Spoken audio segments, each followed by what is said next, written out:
Mateus capítulo 24, versículo 14. A Bíblia diz assim: e este evangelho do reino será pregado no mundo inteiro, em testemunho a todas as nações, e então virá o fim. Sua versão está muito diferente da minha? Dá para a gente tentar ler juntos? Vamos tentar? E este evangelho do reino será pregado no mundo inteiro, em testemunho a todas as nações, e então virá o fim. Senhor Jesus, nós ouvimos a Tua palavra, cantamos há pouco que aceitamos o Teu desafio. Agora, Senhor, dá-nos as ferramentas, os instrumentos, dá-nos a visão, dá-nos o sentimento, dá-nos, Senhor, o poder do Espírito, para que assim façamos, pois queremos realmente cumprir o desafio que o Senhor tem nos dado. É no nome de Jesus que oramos. Amém. Os irmãos podem se assentar.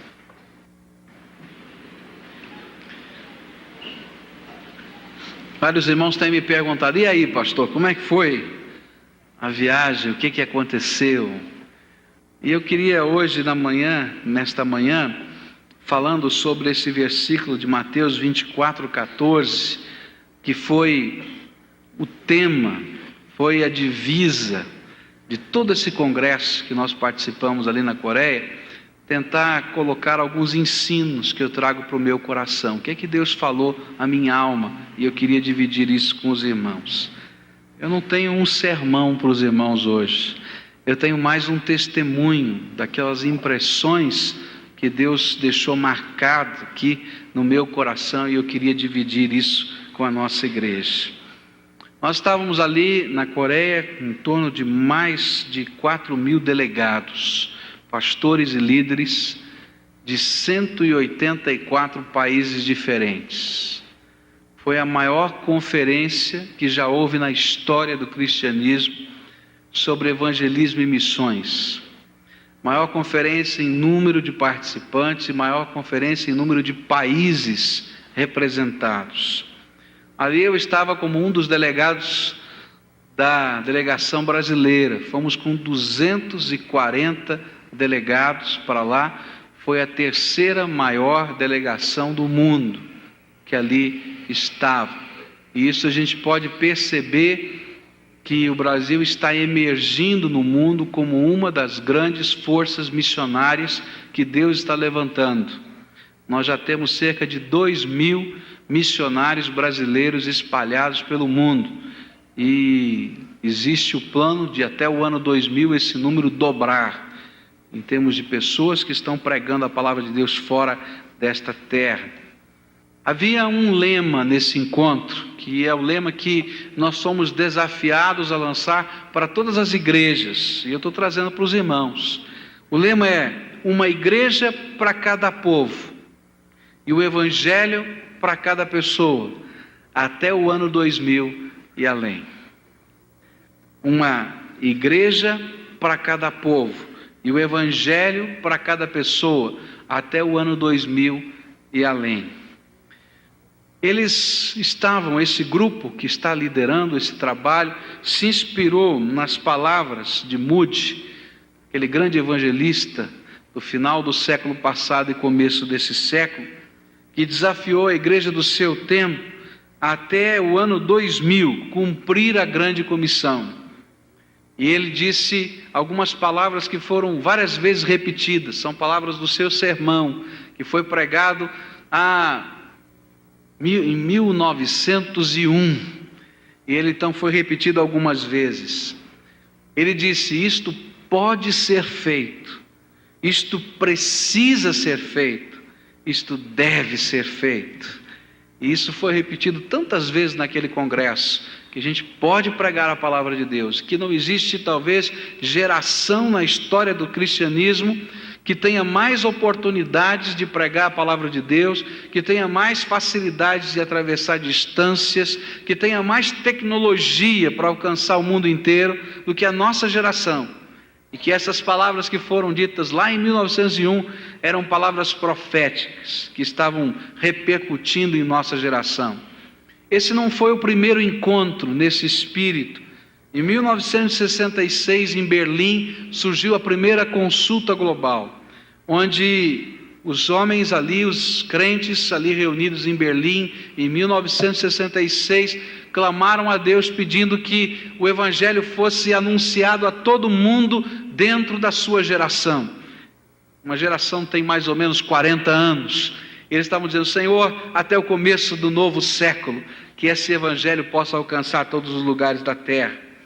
Em 1974, nesse mesmo espírito, houve uma outra consulta mundial patrocinada pela Associação Billy Graham, que queria realmente que essa ideia de 66 não morresse, e foi o Congresso de Lausanne. Em 89, mais uma, Manila, onde tantas coisas foram colocadas, foram aprumadas, tantas estratégias foram tratadas. E agora, em 1995, nós estávamos participando dessa consulta global de evangelismo. 4 coisas eram os objetivos dessa consulta. A primeira delas era comunicar uma visão, um senso de responsabilidade pelo evangelismo local e mundial. É a ideia de que isso não é responsabilidade de alguém, mas é minha responsabilidade. Eu sou parte da igreja que tem que cumprir a grande comissão. Isso não é para a junta missionária tal, não é para a entidade Y, é minha responsabilidade e um pedacinho da fatia do cumprimento da grande comissão, da ordem de Jesus, é minha, e eu tenho que participar disso. O segundo grande objetivo era informar pessoas sobre métodos e ferramentas que estão funcionando no mundo. E essa foi uma das coisas gostosas. Nós pudemos ouvir muita gente de vários lugares do mundo dizendo o que Deus está fazendo. O que Deus está fazendo no mundo é alguma coisa impressionante. Eu estive em Bangladesh em 1992 e quando eu ouvi o irmão lá de Bangladesh chegando lá no microfone dizendo: por favor, não escrevam nada. Desliguem todos os gravadores, não gravem nada do que eu vou falar, porque isso é segredo. Mas é impossível ficar em segredo, né? E ele começou a compartilhar como Deus está derramando do seu Espírito Santo sobre aquele país, que é um país tão pobre e um país controlado pelo islamismo. E quantas igrejas estão sendo fundadas, algumas igrejas estão sendo perseguidas e queimadas, mas à medida que eles queimam uma igreja, Deus faz levantar naquele lugar 2, 3, 4. E às vezes aquilo que poderia parecer um obstáculo vira uma grande oportunidade da graça de Deus. A gente teve o privilégio, meus irmãos, de estar com gente que a gente não imaginava. Eu estive do lado de um irmão cujos seus irmãos foram mortos por causa do Evangelho, assassinados por causa do Evangelho. E lá estava ele me abraçando, orando e louvando o nome de Jesus.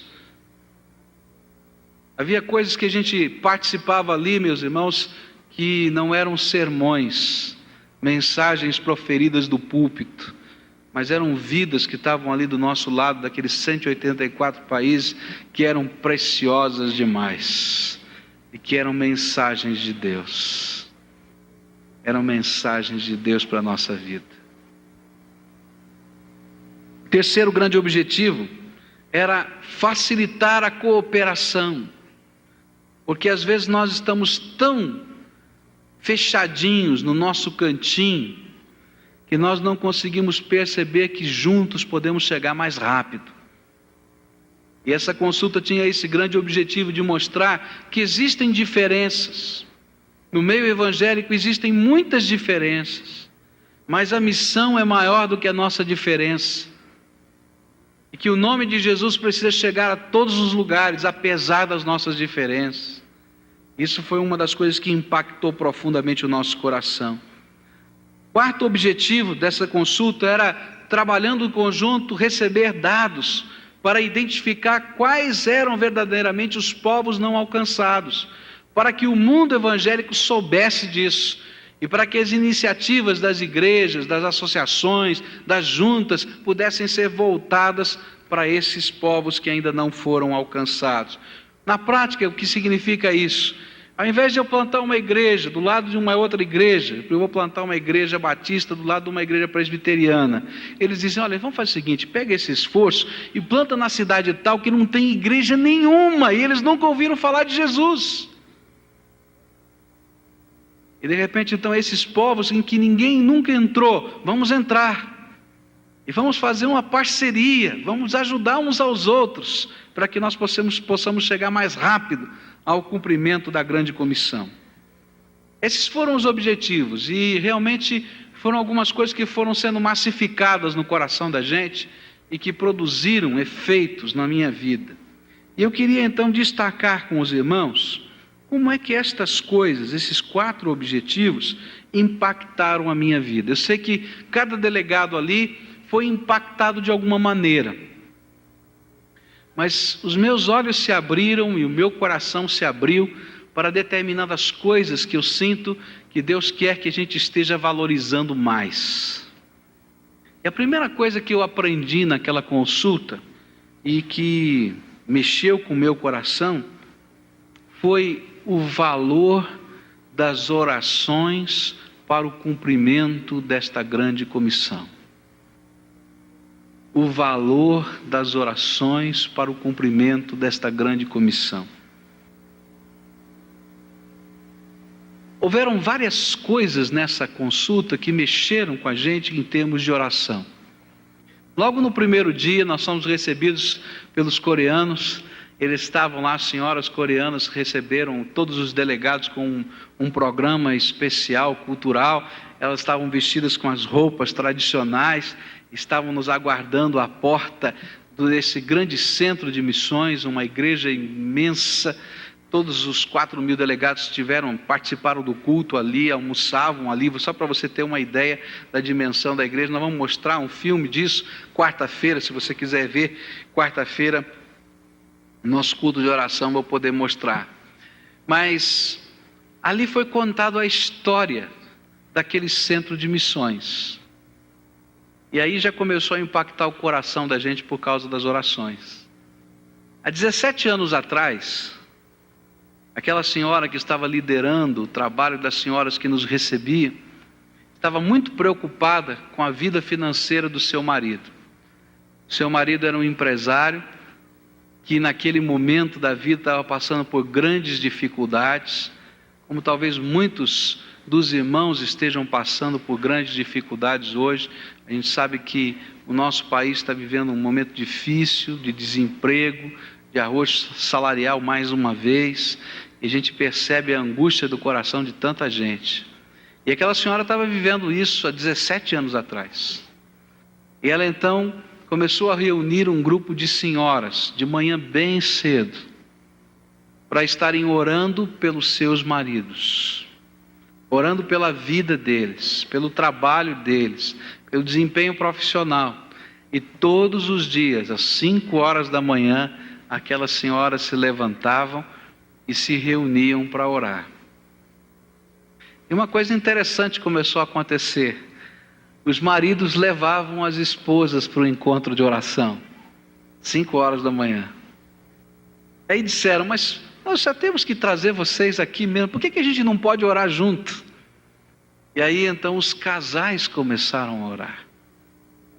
E Deus começou a fazer milagres naquelas famílias.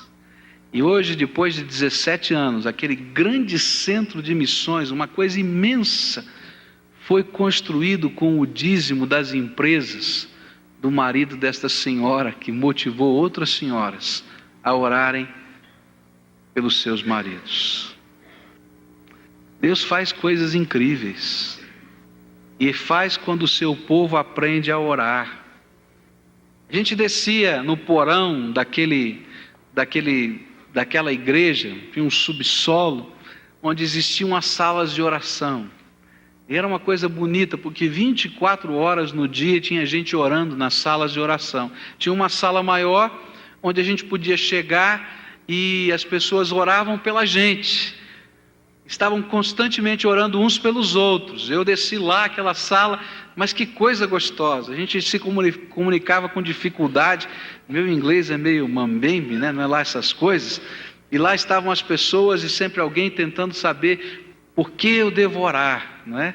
E depois eu saí daquela sala maior, então havia uma série de salinhas pequenininhas, e a gente podia andar por aquele corredor, o sapato do lado de fora, né, como eu costumo orientar, e eles entravam descalços na sala de oração, e a gente podia ver aqui os sapatinhos ali nas portas, e algumas pessoas cantando, outras pessoas orando, outras pessoas chorando, a gente escutava aquele solucinho, né, pela porta. Aí eu não tive jeito, eu procurei uma daquelas salas que não tinha sapato lá de fora e entrei. Falei, é agora que eu vou orar aqui também. Que coisa gostosa, quando a gente fica na presença de Deus, persevera na presença de Deus, e de repente aquilo a gente vai vendo o valor. Quando nós estamos orando, meus irmãos, nós estamos falando com a parede, com o telhado, nós estamos falando com o Deus vivo e poderoso, que age, que responde, que manifesta graça, misericórdia, que abre as portas que estão fechadas, que fecha as portas que às vezes precisam ser fechadas. E nós vamos vendo aí a graça de Deus se manifestando. Uma das coisas que me impressionou profundamente, esse é um sonho que eu trago no meu coração, para que a gente viva isso aqui na igreja. Haviam 50 crianças. Dentre os 120 intercessores, haviam 50 crianças. E foram trazidas de vários países diferentes do mundo. E aquelas crianças fazem parte de uma rede internacional de oração. Crianças orando pela salvação das pessoas. E a gente pôde ouvir os testemunhos das crianças. Você vai ouvir um testemunho desse nesse filme, quando uma menininha diz o seguinte: olha, eu entrei na salinha para orar, e o meu programa de oração era de 1 hora. Mas quando eu saí da salinha de oração, eu percebi que tinham se passado 4 horas. E eu fiquei impressionado com aquela criança. E com aquelas 50 crianças que estavam ali orando. E fiquei pensando, já pensou que coisa gostosa? Se Deus levanta esse grupo de crianças no meio da nossa igreja. E se nós, pais, podemos ensinar aos nossos filhos o valor da oração desde pequenininhos, e eles possam assim experimentar coisas grandiosas do poder de Deus na sua infância. Eu dou graças a Deus porque foi na minha infância que eu aprendi que Deus ouve e responde às orações, que Ele é um Deus vivo.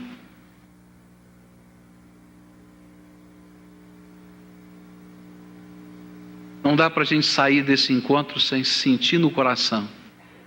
A gente precisa perseverar na oração. Num dos encontros sobre crescimento de igreja, alguém perguntou quais eram as razões do crescimento da igreja na Coreia. E eles disseram, olha, uma das razões são os grupos familiares que a gente desenvolve, mas a segunda grande razão é a oração. E alguém perguntou para esse pastor, mas pastor, o que é que tem de diferente na oração dos irmãos e na nossa oração? Porque todos nós aqui oramos.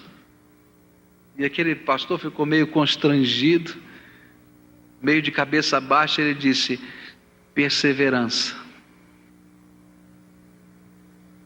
A diferença está em perseverar na presença de Deus em oração. Eu entendo que para que esse evangelho do reino seja pregado no mundo inteiro, em testemunho a todas as nações, Deus tem que levantar uma igreja que ore perseverantemente, que creia no poder do Senhor Jesus, que não tenha vergonha de ficar de joelhos na presença de Deus e que clame com autoridade para que o Senhor salve vidas. Essa foi uma das coisas bonitas que eu vi na rua. Nós saímos para comer um lanche e de repente encontramos 2 senhoras que estavam na rua distribuindo folhetos. E uma das senhoras se aproximou de uma pessoa, entregou um folheto e começaram a conversar. E a outra senhora saiu um pouquinho de lado, a uns 10 metros mais ou menos de onde estava aquela primeira senhora falando de Jesus. Ela não teve nenhuma vergonha, em frente ao metrô de Seul, dobrou o seu joelho na calçada e todo o tempo que a outra falava de Jesus, ela estava de joelhos na calçada orando. Esse é o Senhor, não é? Que tem que nos mover a entendermos o valor da oração, de perseverarmos na presença do Senhor em oração. A segunda coisa que impactou o meu coração nesse congresso foi perceber o valor da unidade do povo de Deus. Quanto a gente perde quando a gente vive isolado. Quanto a gente perde quando a gente não consegue ter comunhão com os nossos irmãos só porque eles são diferentes. Só porque eles têm jeitos diferentes. Quem sabe até não concordemos com eles. E tenhamos até razões para não concordar. Mas eu creio que nós perdemos tanto quando nós não somos capazes de viver a unidade que o Senhor Jesus tem para a nossa vida. E quando a gente lê o livro de Efésios, no capítulo 2, ele vai dizer algumas coisas que às vezes a gente ouve, entende, mas não vive, né? Quando ele diz, olha, agora não tem mais judeu, não tem mais grego. E quando ele está falando isso, ele está falando de um background todo doutrinário, de costumes, de jeitos, de procedimento, até de cultuar Deus. Porque o muro de separação caiu, porque agora nós somos unidos em Cristo Jesus. E quando você chega numa reunião dessa com 184 países diferentes representados, então você vê tanta coisa esquisita, que você diz, opa, mas que coisa estranha, né? Então eu sentei do lado de um príncipe africano. Esse homem estava com aquela roupa de príncipe africano, com turbante não, um chapéu na cabeça, umas roupas todas bonitas, diferentes. Estava lá do meu lado. Tinha um jeito diferente. Ele tentava falar comigo, eu não entendia nada. Ele também não entendia nada do que eu falava. Mas a gente estava no mesmo espírito ali, adorando a Deus. A gente podia ver estilos diferentes de adoração, né? Jeitos diferentes, mas a gente podia perceber a unidade do povo de Deus. Um desses sentimentos de unidade ficou muito forte quando o vice-presidente da Convenção Batista do Sul dos Estados Unidos, o pastor Avery Willis, foi lá à plataforma para falar e disse uma coisa assim que mexeu, pelo menos com o meu coração. Ele começou a sua palavra pedindo perdão. E disse, olha, eu quero pedir perdão porque durante muito tempo nós, batistas do sul dos Estados Unidos, pensávamos que poderíamos cumprir sozinhos a grande comissão. Mas entendemos que esta é tarefa de toda a igreja. E ele então disse, olha, qualquer delegado dessa consulta pode escrever, e deu lá a caixa postal para a Convenção do Sul dos Estados Unidos, e vai receber os disquetes com todos os arquivos do banco de dados da nossa missão, para que, se isso for útil em alguma coisa, vocês usem para a glória de Deus. E a gente vai vendo aquele sentimento de unidade. Um outro momento que foi assim profundo na nossa vida foi quando num dos cultos veio um bispo da Igreja Ortodoxa Russa, e ele lá à frente veio dizer, olha meus irmãos, estava ele do lado de um pastor batista russo, e ele disse, olha meus irmãos, durante os tempos de perseguição nós soubemos estar unidos, mas agora que veio a paz sobre a nossa terra, nós voltamos a nos hostilizar. E a minha igreja tem perseguido outras igrejas evangélicas. Mas eu vou voltar para minha casa, para trabalhar pela unidade, para que todo o meu país seja ganho para Jesus. E a gente via coisas assim da graça de Deus. Teve um dos cultos que foi uma choradeira total, quando de repente palestinos cristãos e judeus cristãos se abraçavam lá na plataforma, porque eles estavam agora unidos no amor do Senhor Jesus, e aquela reconciliação dos povos feita pelo Senhor Jesus.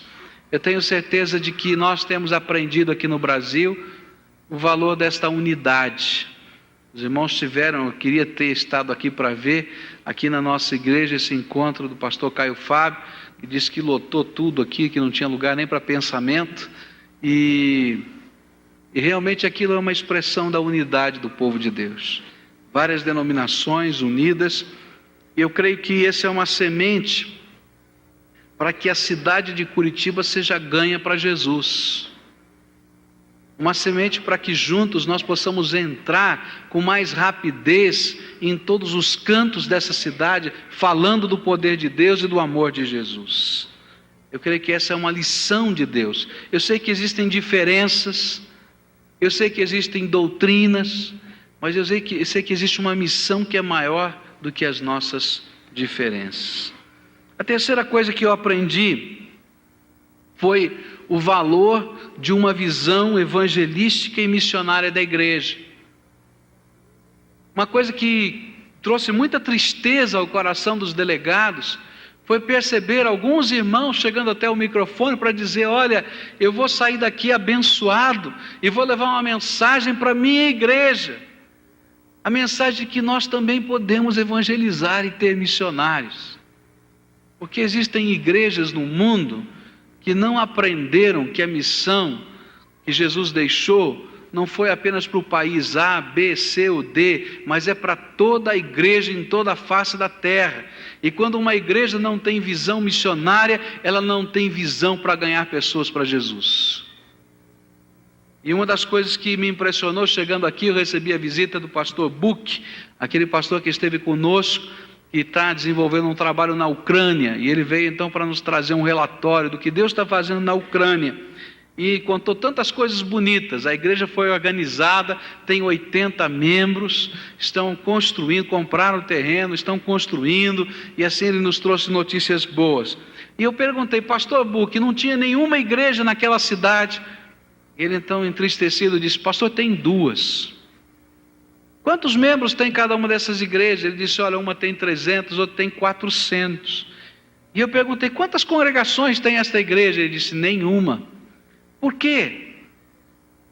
Aí ele então disse: olha, pastor, eu estive lá falando com os meus colegas, com os pastores, e eles não entendem que a gente precisa evangelizar e abrir novas igrejas. Eles disseram: pastor Buck, você está em pecado. Por que eu estou em pecado? Porque você está abrindo outra igreja.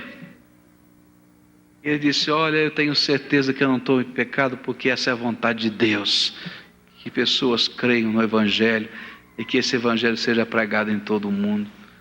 Às vezes, meus irmãos, o Evangelho está parado porque as igrejas não têm visão de que elas têm parte na grande comissão.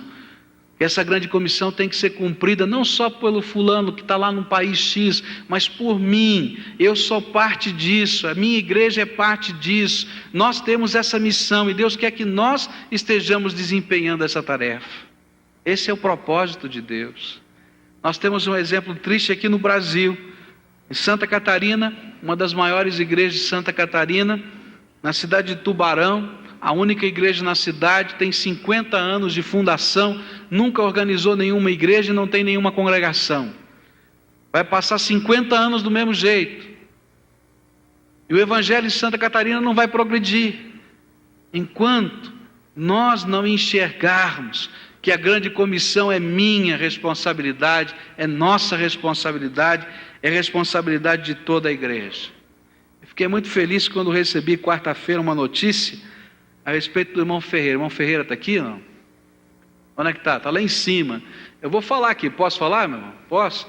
Então o irmão Ferreira começou uma empresa nova e Deus tocou o coração dele para que na terça-feira à noite ele fechasse a empresa, colocasse cadeiras e começasse um culto lá na empresa dele.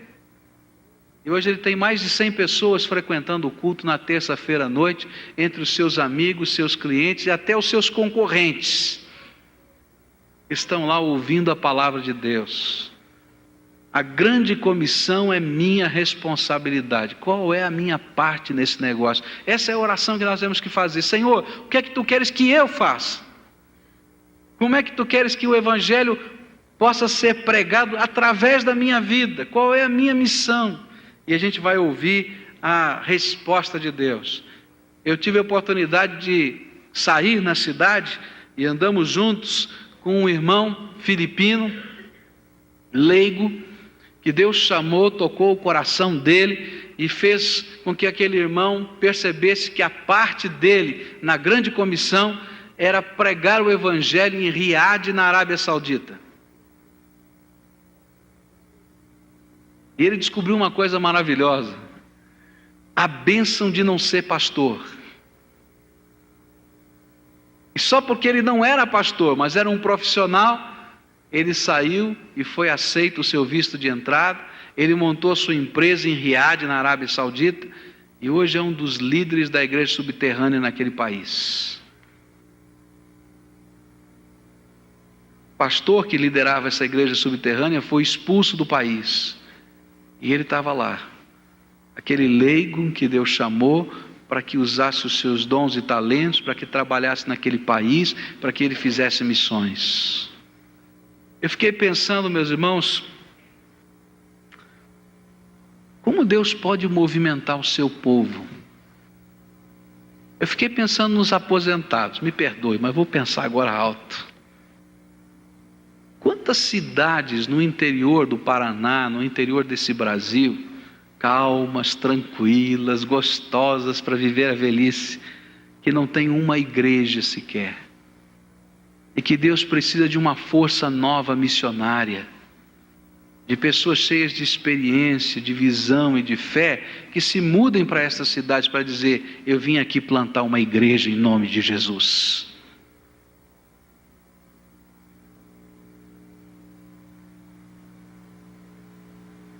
Acho que o meu tempo acabou, né? Eu escrevi tanto aqui. Mas eu queria terminar com Atos 16, versículos 5 a 10. Especialmente nesse tempo em que às vezes a gente vai passando privações, lutas, portas fechadas. Eu quero terminar com esse texto e com alguma coisa que eu ouvi ali, que eu tenho certeza que há de ser uma bênção na sua vida. Diz assim a palavra de Deus: assim as igrejas eram confirmadas na fé e dia a dia cresciam em número. Atravessaram a região frígio-gálata, tendo sido impelidos pelo Espírito Santo de anunciar a palavra na Ásia. E tendo chegado diante da Mísia, tentavam ir para a Bitínia, mas o Espírito de Jesus não lhe permitia. E então, passando pela Mísia, desceram a Troade. E de noite apareceu a Paulo esta visão: estava ali em pé um homem da Macedônia que lhe rogava: passa a Macedônia e ajuda-nos. E quando ele teve esta visão, procuramos logo partir para a Macedônia, concluindo que Deus nos havia chamado para lhes anunciarmos o Evangelho. A última coisa que eu quero deixar com os irmãos é que uma das coisas que aprendi lá foi o valor de se reconhecer as dificuldades como oportunidades e não obstáculos. Eu vou repetir isso porque isso foi muito importante para mim. O valor de se reconhecer as dificuldades como oportunidades e não obstáculos. Quando a gente lê esse texto, a gente descobre que o apóstolo Paulo saiu com um sonho, um sentimento no coração: vou pregar agora o Evangelho na Ásia. E ele tenta entrar por um caminho, ele tenta entrar por outro caminho, ele é impedido pelo Espírito Santo, é impedido por Jesus. E quando ele está num lugar que não é aquele, Deus lhe mostra uma visão e diz: o lugar que eu preparei para você é este. E de repente a gente vai descobrir que as portas fechadas também estão sob o controle do Deus Todo-Poderoso. E que Deus usa as portas fechadas para nos abençoar como grandes oportunidades da sua graça. Eu contei isso às crianças hoje de manhã, mas como ilustração disso, ouvi isso lá naquele congresso. 70 anos atrás, uma jovem de 22 anos, chamada Ana Tomaszek, estava comprometida, noiva para se casar nos Estados Unidos, ouvindo a voz do Espírito Santo de Deus que lhe chamava para ser missionária no Nepal, conversou com o seu noivo. O seu noivo disse: eu não tenho nada a ver com isso, esse não é o meu dom, não é o meu ministério. E ela entendeu que não era para se casar, desistiu do noivado. Ninguém pode dizer: puxa vida, que coisa estranha. Ela pegou o meio de transporte que tinha naquele tempo, um navio, e foi para a Índia, lugar mais perto do Nepal que ela podia chegar naquele momento. E disse: olha, eu não vou ficar muito tempo aqui na Índia, porque Deus me chamou para ser missionária no Nepal. E as pessoas da igreja diziam: olha, deve ter algum engano, Ana, porque no Nepal não entra gente cristã. É um país completamente fechado para o evangelho. Você não vai conseguir visto de entrada, você não vai poder entrar lá. Mas o Senhor me chamou para o Nepal. Ela pegou o mapa ferroviário, descobriu como podia chegar o mais perto da fronteira do Nepal. E ela então comprou uma passagem só de ida e foi a uma aldeia que ficava bem na fronteira, lá no fim do mundo, num lugar chamado Rapaiadia. Nem sei falar esse negócio. Chegou ali, alugou uma casa, ficou 5 anos ali aprendendo a língua hindi. Depois desses 5 anos, ela ficou mais 5 anos aprendendo a língua do outro lado da fronteira, o Nepali. Depois ela gastou mais 5 anos traduzindo trechos da palavra de Deus do Novo Testamento para a língua Nepali. E algumas pessoas do Nepal vinham fazer compras na Índia, que era mais barato, e ela então ficava no mercado distribuindo folhetos na língua Nepali e tentando conversar com as pessoas e falando de Jesus ali na fronteira, porque ela não podia atravessar. E algumas pessoas do Nepal descobriram que havia um carinho, um amor muito grande na Ana, um amor de Jesus. E ali no Nepal, naquele tempo, quando uma família era muito pobre e não podia cuidar de uma criança que nascia naquela casa, eles abandonavam a criança. E eles começaram a abandonar na porta da casa da Ana. E a Ana começou a criar aquelas crianças. Com amor, com carinho, mandava à escola, mas ela criava aquelas crianças para Jesus. Elas queriam que aqueles primeiros frutos do seu trabalho, aquelas criancinhas de Nepal, conhecessem Jesus como Senhor e Salvador. Depois de 30 anos, que aquela mulher estava na fronteira com o Nepal, aquelas crianças que ela educou para Jesus, eram homens, e eles eram os guardas da fronteira. E aí chegou um momento na sua vida em que ela não precisava de passaporte, ela não precisava de visto de permanência, ela não precisava de autorização policial para entrar no Nepal. Ela entrava e saía conduzida pelos seus filhos adotivos, guardada por eles, escoltada por eles. E depois desse tempo, ela foi plantando igrejas em todo o sul do Nepal. Hoje, a liderança cristã que existe no sul do Nepal, depois de 70 anos, é fruto do trabalho missionário de uma moça louca por Jesus, que não se viu obstruída pelas portas aparentemente fechadas, e talvez durante 30 anos não entendeu porque que o Senhor tirou lá dos Estados Unidos para ficar lá na divisa com o Nepal. Mas que Deus, na sua graça, estava usando todas as portas fechadas para escancarar aquele país para o Evangelho do Senhor Jesus. Eu aprendi lá, e Deus falou profundamente ao meu coração, que os obstáculos, que os problemas, que as lutas não podem ser vistos só como entraves, mas precisam ser vistos como oportunidades da graça de Deus. Deus está gerenciando a porta que está fechada. Eu tenho que crer num Deus que tem o controle sobre tudo e descansar nos seus braços. Daria para falar muita coisa mais, porque a gente viveu tanta coisa ali, mas essas são aquelas impressões mais fortes que eu queria dividir com você. Vamos orar ao Senhor? Curvemos a nossa fronte. Senhor Jesus, quero te pedir que o teu Espírito Santo aplique cada uma destas lições que aprendemos nesses dias em que estivermos fora, a cada um dos nossos corações. Que o Senhor nos desafie à perseverança da oração. Que o Senhor nos faça entender que a grande comissão é tarefa minha também.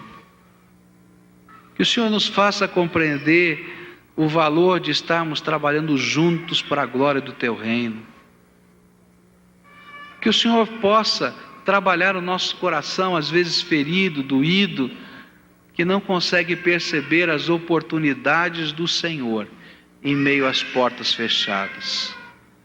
Mas que o Teu Espírito faça aquilo que nós não podemos fazer, que é abrir os olhos e aplicar a mensagem aos nossos corações.